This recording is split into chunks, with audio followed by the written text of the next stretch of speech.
Okay, this video is for leadership upbeat 138. The first things first. You mentioned that you consider yourself a nerd, right? Which is not necessarily a good thing or a bad thing. But I think it might reflect on your mindset, right? So, I consider myself in some ways a nerd, right? So, but it's like, what does that mean? I think, to define I think old school, when you think of a nerd, it's like someone who wears glasses and who sits at a computer. But,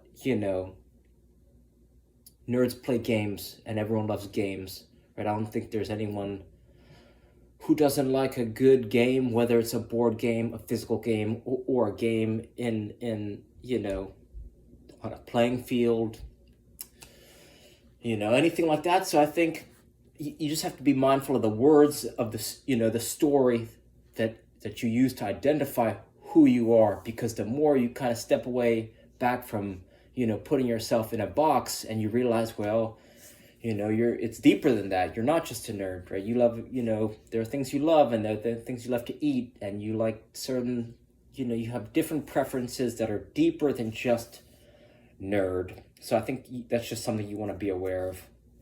The second thing is,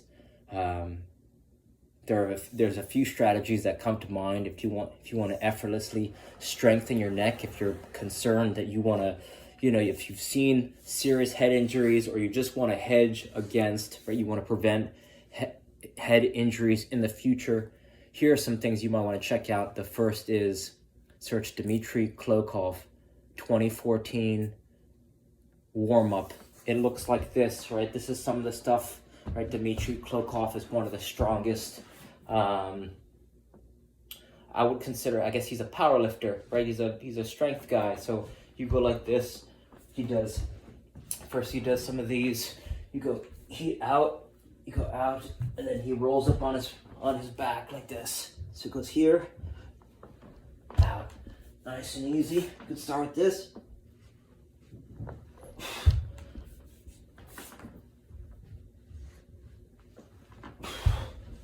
And then he comes here, and then he starts to swing. And here you're gonna start to see, right? I'm kind of working different angles of the neck, and you're developing, right? A neck is just part of your upper spine. So you want to start, it's just a part of your body, and your body's connected.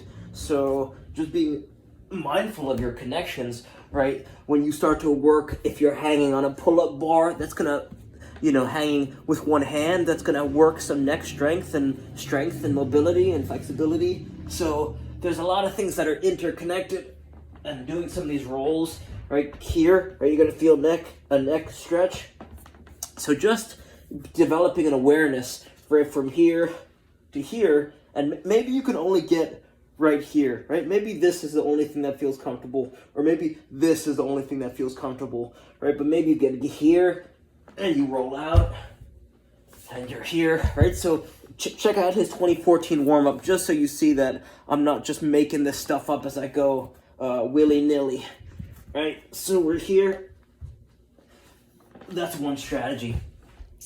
Another strategy is, if you check out this guy, Bill Maeda on Instagram, Maeda is how you spell the last name, and he does a lot of stuff. He's using his jaws to do, right, think about your jaw is going to prevent, if you have a strong, right, if you just start clenching and you feel these bones, you could see how he's 54 years old, but he's in excellent shape from his training, and he does a lot of jaw. He lifts things from kettlebells, and he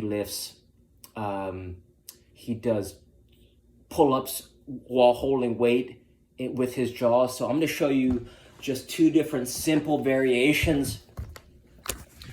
The first variation we have is with a door, right? You could use a towel or something just that secures a band down. And here we actually have a dog toy, right? So let me show you this.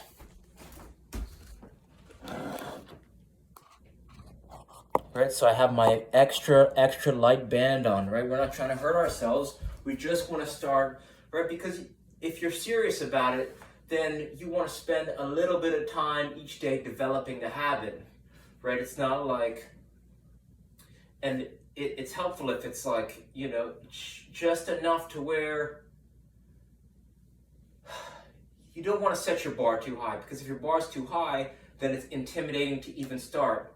Right, so you got to think to yourself, okay, what's your first step? Your first step could be getting a rag or a clean towel, finding a rag or a clean towel so that you can just start the process of training, right? Or it could be, I'm gonna invest, or I'm gonna pull the trigger, or I might be doing some chores, right? I'm not sure how old you are, or you know, you're getting to work, you're employed somewhere, and now you can invest, right? You got a little disposable income. For a 5-pack of resistance bands costs something like 20, 25 bucks, right? So I have these resistance bands.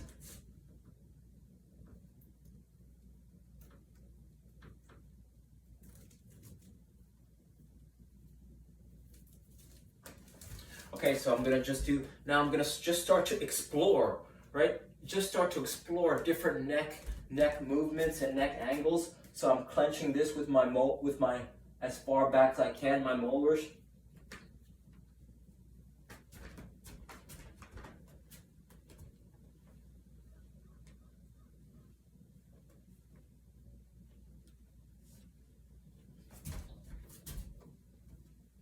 And then you start to play around with different angles.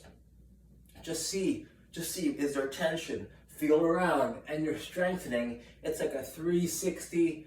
You're strengthening, you spin this way, pivot this way, work the neck here, down, up, around, diagonal, right? Just start to play with it. You're playing around, shopping around, right? Shop around with different, see if there's tension, see if anything feels tight, or, you know, just start to move your body around and play with different resistances.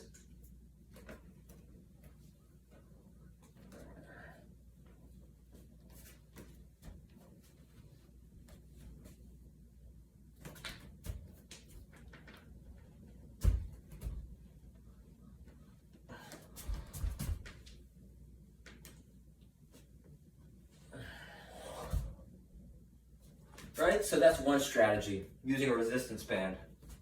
Another strategy is you could use whatever weights you have in your house. If you have a little kettlebell, so I have a 20-pound kettlebell right here, and look, I'm just gonna fasten the dog toy through, and we can do, right, we're gonna do some simple caveman squats, or, you know, bump to ground, whatever you want to call them.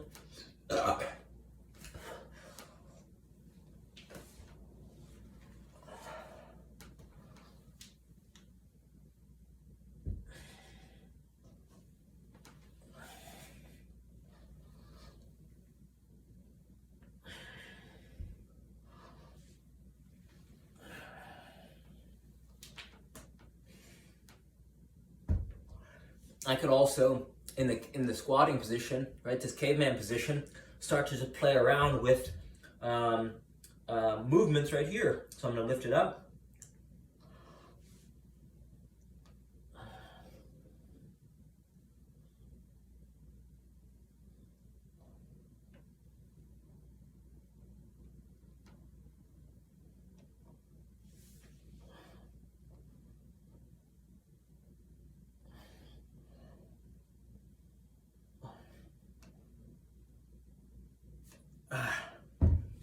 Right, so here, using tools that cost less than 20 bucks, maybe 30 bucks, you have infinite